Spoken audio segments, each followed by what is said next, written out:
In May 1920, a new regiment arrived in the town and they were billeted up in the Belmont Huts, which you all know, and they were the Cameron Highlanders. And the Cameron Highlanders were particularly noted for being aggressive and hostile, and they were very unpopular with the Cove people. As the year progressed, they came more and more into conflict with the local IRA. The local IRA were very short of guns at the time, and they were constantly raiding and they were constantly stealing guns opportunistically from the Cameron Highlanders. For instance, one day in June, there was a few IRA lads standing down at the bench, you all know where the bench is, down here, and there was two Cameron Highlanders just going past with their rifles, and they literally mugged them and stole the rifles from them. So that's the kind of activities that the IRA were engaged in during 1920. In the week that George Walker was shot on a Saturday night, and on the Wednesday before he was shot, there was a detachment of Cameron Highlanders, and they were knocking huts, and the huts were up by Admiralty House. They were between Admiralty House and where the Quarrycock pub is. And what they did is they had placed their rifles, they stood their rifles in three bunches, and the IRA saw what was going on and decided to steal the rifles from them. But as the IRA were stealing the rifles from them, there was an altercation, and one of the Cameron Highlanders was shot dead. Now that aggravated the Cameron Highlanders. They took it as being a slight on their honour that their rifles were stolen from them and that one of their men had been killed. 2 days later, on the Friday of the week, find yourselves there. I just left this chapter.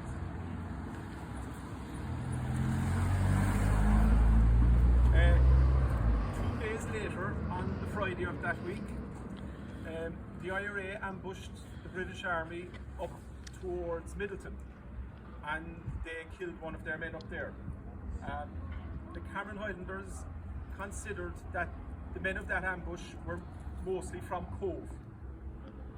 So that night, at about 11 o'clock that night, about 50 of the Cameron Highlanders broke out from the Belmont Huts, and they came down East Hill.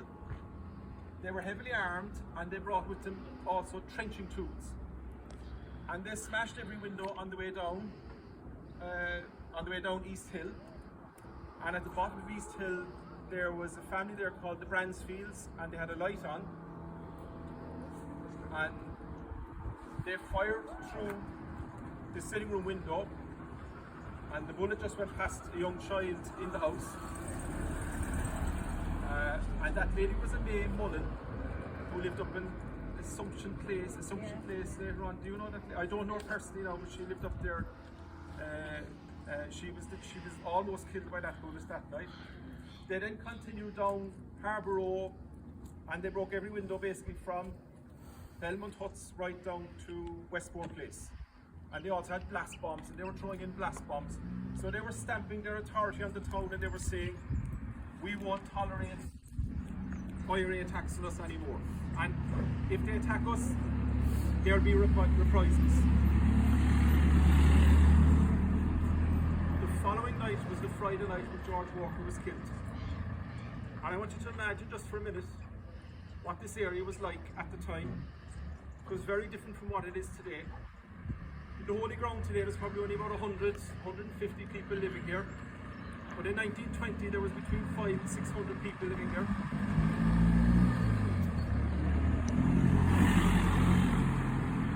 And they were living in tall buildings, 3 and 4 stories long. And all the buildings from here right to the end of the street and right up here to the Titanic Garden, they were all 3 and 4 stories tall.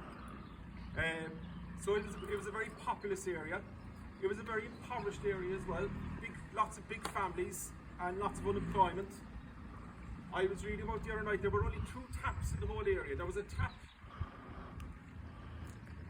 public tap over there by the railings, and there was a second public tap about another 150 metres up the road. So imagine that, just 2 public taps in the whole area. There was only 8 public lights in the whole area. Now the number of public lights is significant because when the Cameron Highlanders came into this area, they knew that it would be dark, and they knew that it was a very poor area, and they knew that it would be very easy to kill somebody in this place and to get away with it. And they also came into this area with bayonets on top of their rifles. So they were coming into this area with murderous intent. They had made up their minds before they ever got to this area that they were going to kill somebody. It was going to be a man or a woman or a child, and they didn't really care that night. As they came into the area, it was pitch dark, and based on the newspaper reports that we have, probably the only sound that they might have heard that night was the sound of children playing. On the other hand, George Walker, he left his house. He didn't leave his house to engage with the soldiers. He didn't leave his house to be hostile to them. He just left his house to bring his own children back into his house safely. And if it hadn't been for what he did that night and that decision that he made, there's every chance that some of you, or one or two of you at least, would be standing here today. So, George Walker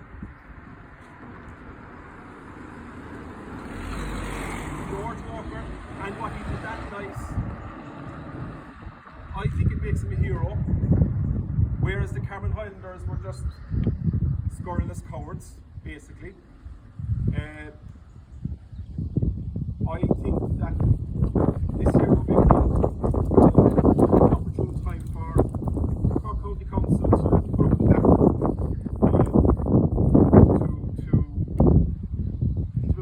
to perpetuate his memory and to perpetuate the brave man who did.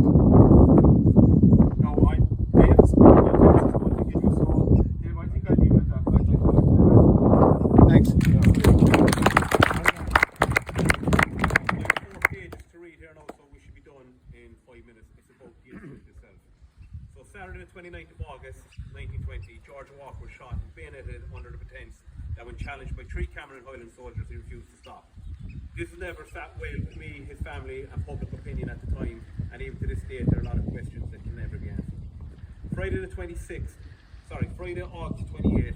on that fateful evening, George, being a proud father of 6 children, was at home asleep alongside with his wife Julia, who we know as Biddy Donovan. He was awoken by the sound of shooting and soldiers outside the room. George Walker was shot fatally by a military patrol of the Cameron Highlanders on this night. An ex-soldier of 21-year service who had fought in the South African Boer War at a very young age. George was employed at the War Office launch Alice on the DoD, whilst also serving in the Great War of World War I.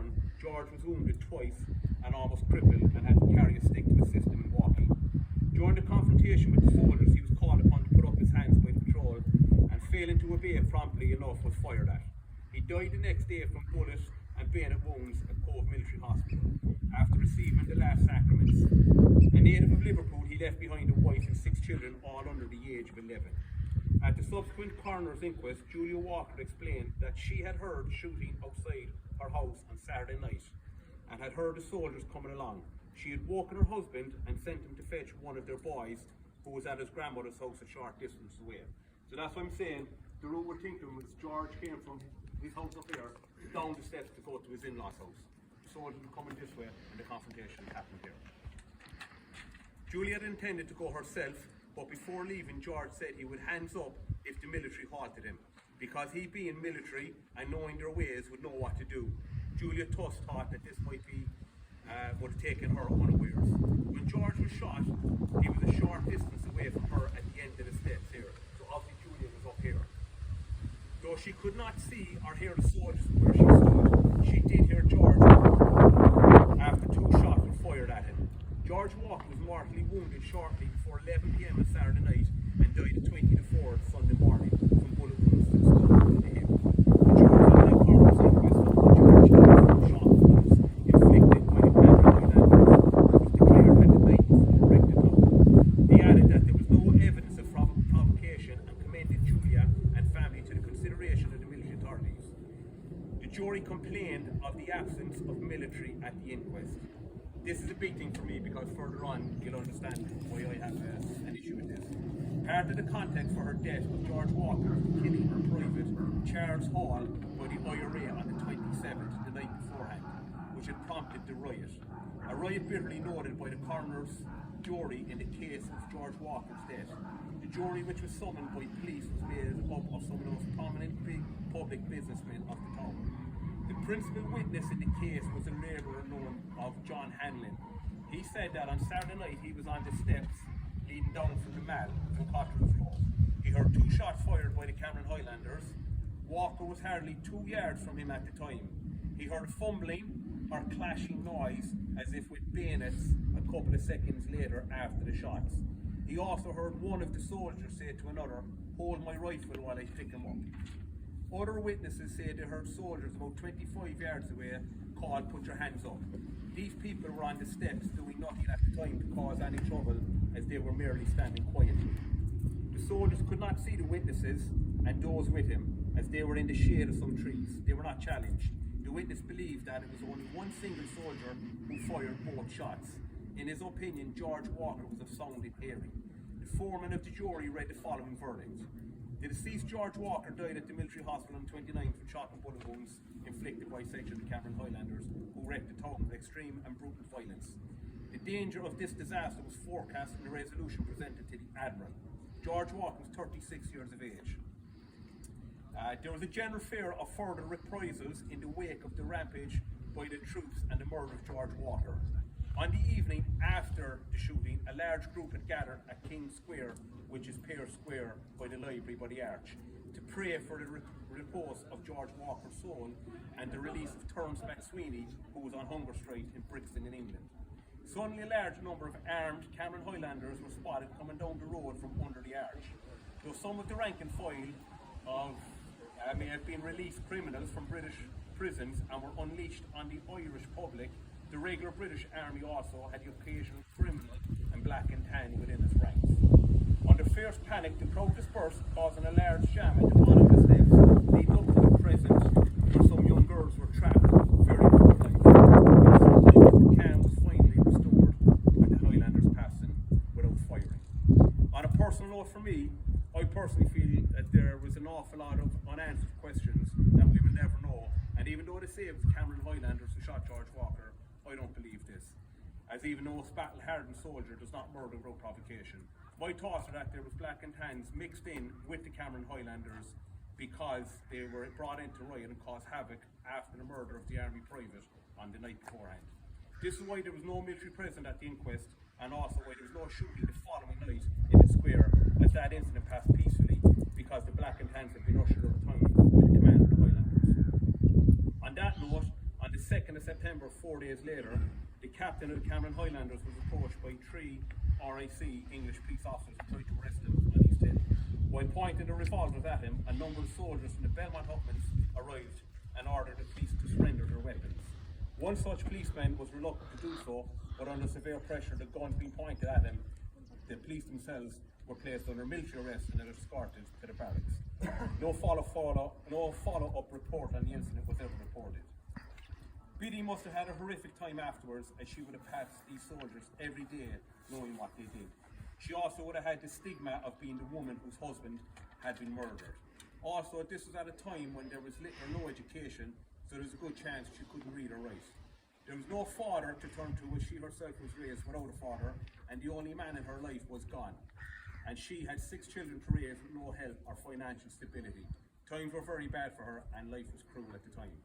But again, the hardest part must have been facing the soldiers every day who were stationed 100 yards.